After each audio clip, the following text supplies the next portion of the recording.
Welcome back, children. In my last video, we discussed civil disobedience movement in detail. And now we will discuss the last topic of this chapter, the sense of collective belongingness. Nationalism spreads when people begin to believe that they are all part of the same nation, when they discover some unity that binds them together. The sense of collective belonging comes partly through experience of united struggles, but there were also a variety of cultural processes through which nationalism captured people's imagination.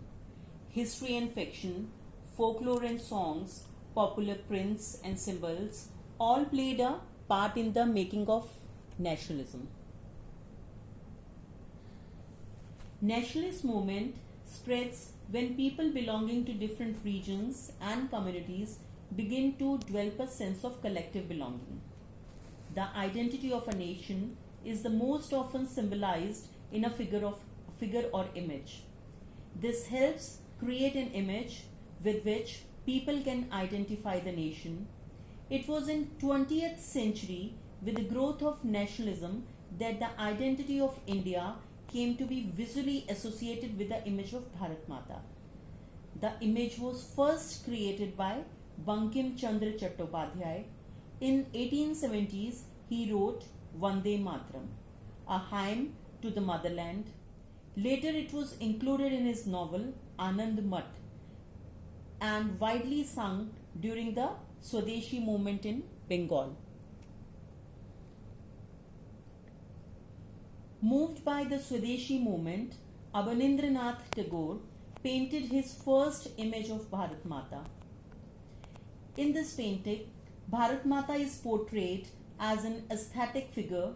She is calm, composed, divine, and spiritual. The mother figure here is shown as dispensing learning, food, and clothing. The mala in one hand emphasized her aesthetic quality.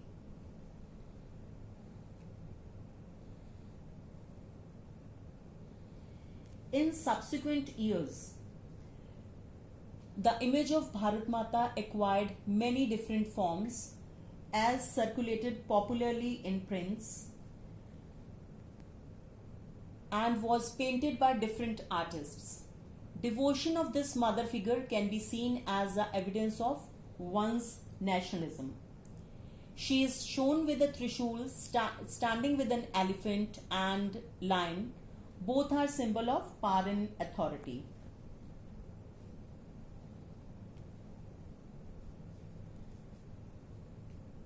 Ideas of nationalism also dwelt through a movement to revive Indian folklore. In late 19th century, India, nationalists began recording folk tales sung by bards, and they toured villages to gather folk song and legends. These tales, they believed, gave a true picture of traditional culture that had been corrupted and damaged by the outside forces, means the people who came to India to rule, outside forces. It was essential to preserve the folk tradition in order to discover one's national identity and restore a sense of pride in one's past. In Bengal, Rabindranath Tagore himself began collecting ballads, nursery rhymes, and myths and led to the movement for folk revival. Indian folk songs and folk sung by bards played an important role in making of idea of nationalism.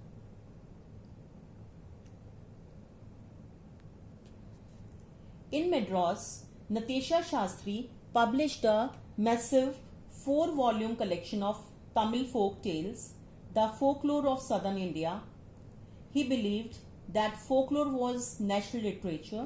It was the most trustworthy manifestation of people's real thought and characteristics.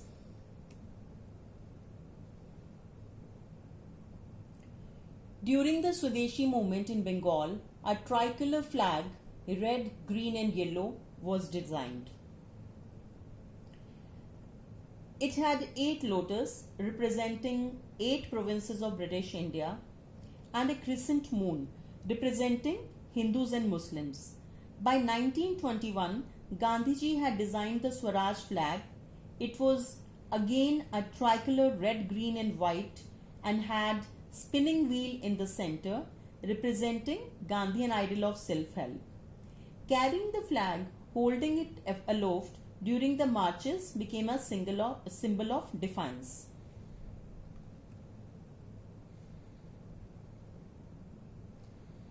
Another means of creating a feeling of nationalism was through reinterpretation of history. By the end of 19th century, many Indians began feeling that to instill a sense of pride in nation, Indian history had to be thought about differently. The British saw Indians backward and primitive, incapable of governing themselves.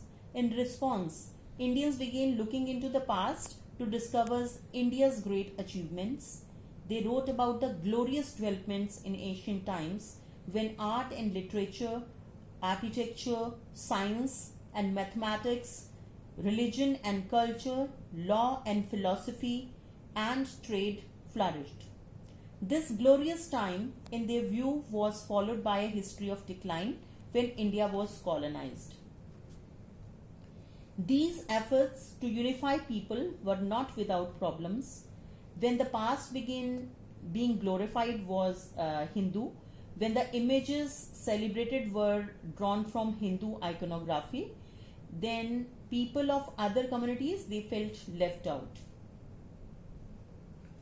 A growing anger against the colonial government was thus bringing together various groups and classes together into a common struggle for freedom in first half of 20th century.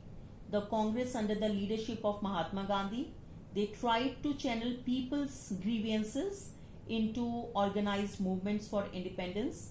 Through such movements, the nationalists tried to forge a national unity. But we have seen diverse groups and classes participated in these movements with different aspirations. Congress continuously attempted to resolve differences and ensure that the demand of one group do not alienate another. The high point of Congress activity and nationalist unity was followed by phases of disunity and inner conflict between groups. In other words, what was emerging was a nation with many voices wanting freedom from colonial rule. So here the chapter comes to an end.